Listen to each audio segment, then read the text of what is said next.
Halo semuanya, perkenalkan ini Kak Desana, NIM 241510. Nah, pada video kali ini saya akan menjelaskan bagaimana menyiapkan DNS record pada jaringan internet. Nah, sebelum itu kita harus ketahui dulu apa sih itu DNS. Nah, DNS atau domain name system. Ini merupakan sebuah sistem yang menerjemahkan nama domain agar lebih mudah dibaca oleh manusia. Nah, secara konsep, DNS ini bekerja seperti telepon di internet. Nah, setiap komputer atau server memiliki alamat IP. Namun, user itu biasanya hanya mengingat nama domain saja. Nah, DNS inilah yang akan menjadi penghubung antara nama domain dan juga alamat IP. Contoh, ketika kita mengetik www.handlecom.net di browser, sistem DNS ini akan mencari alamat IP dari server tersebut dan akan mengarahnya ke server web.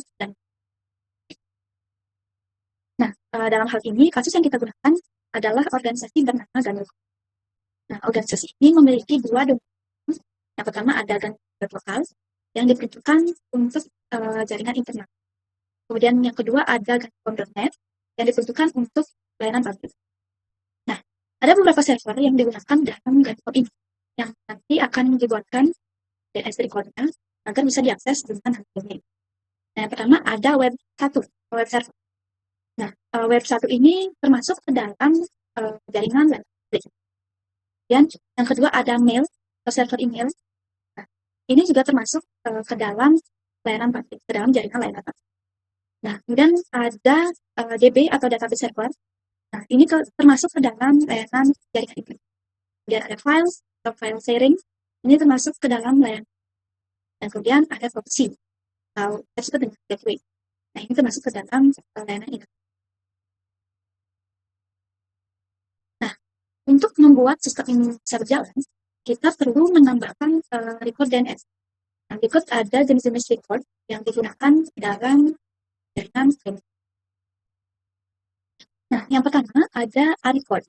Nah, A-record ini mempunyai fungsi untuk menghubungkan nama host sama IP pada jaringan. Nah, record ini pengguna bisa mengakses server hanya dengan nama domain, harus menghafal nama IP-nya. web1.handlecom.local. Nah, ini alamat IP-nya itu 192.168.10. Kemudian yang kedua ada MX record. Nah, yang mempunyai fungsi untuk menentukan server email yang akan menangani pengiriman atau penerimaan surat elektronik dalam domain dan network. Contoh, handlecom.net itu mail.com. Kemudian yang ketiga ada syname record yang berfungsi untuk memberikan nama lain dari domain utama ke server itu bisa diminta.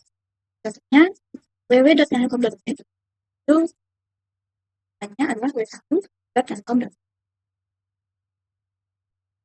Kemudian yang keempat ada NS record. Nah, NS record ini berfungsi untuk menunjukkan server DNS utama yang mempunyai peran terhadap domain dan handlecom.net, yaitu menunjuk ns1.handlecom.net. Nah, kemudian yang kelima ada PTR record. Nah, record ini adalah kebalikan dari A-record tadi. Karena PTR record ini mempunyai fungsi menghubungkan alamat IP dengan domain. Nah, biasanya digunakan untuk melakukan validasi pada server email.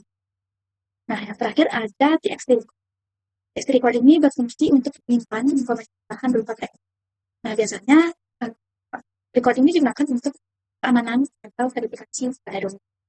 Contoh, P versi SPS1 include Handlecom.net. Kemudian kita akan masuk ke proses konfigurasi pada aplikasi Cisco Packet Tracer. Nah, di sini kita sudah mempunyai topologi jaringan yang terdiri dari satu buah switch, satu buah server, dua buah gateway. Nah, kemudian kita akan mengatur IP address dari masing-masing akar. Di sini sudah terlihat dari signal C1 dan juga signal yang sedikit. Nah, kemudian kita akan mengaktifkan DNS dan juga menambahkan record. Nah, pada bagian ini saya mengaktifkan layanan DNS di server 0 dan menambahkan beberapa record sesuai dengan kebutuhan dari jaringan.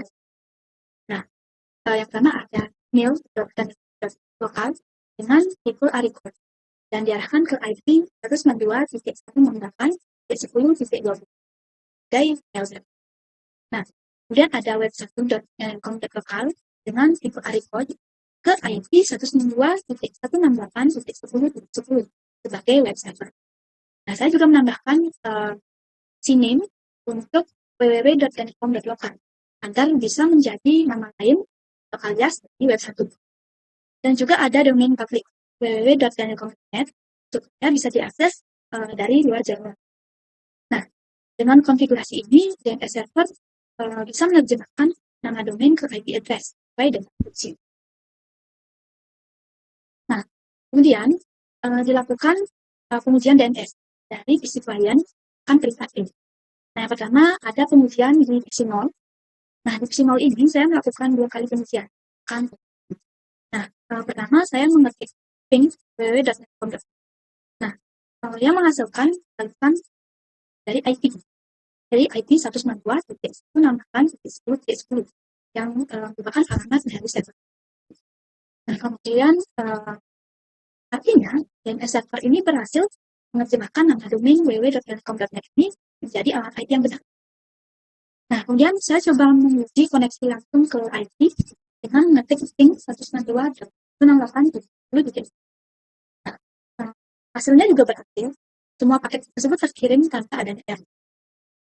Nah, kemudian pengujian divisi 1. Nah, divisi 1 saya juga melakukan pengujian itu. Pertama, saya ping IP 192.168.10.6 dan menghasilkan asal. Artinya, koneksi antar perangkat jaring ini sudah selesai. Kemudian saya melakukan ping dengan domain ping www.telkom.net. Nah, hasilnya sama seperti divisi 0.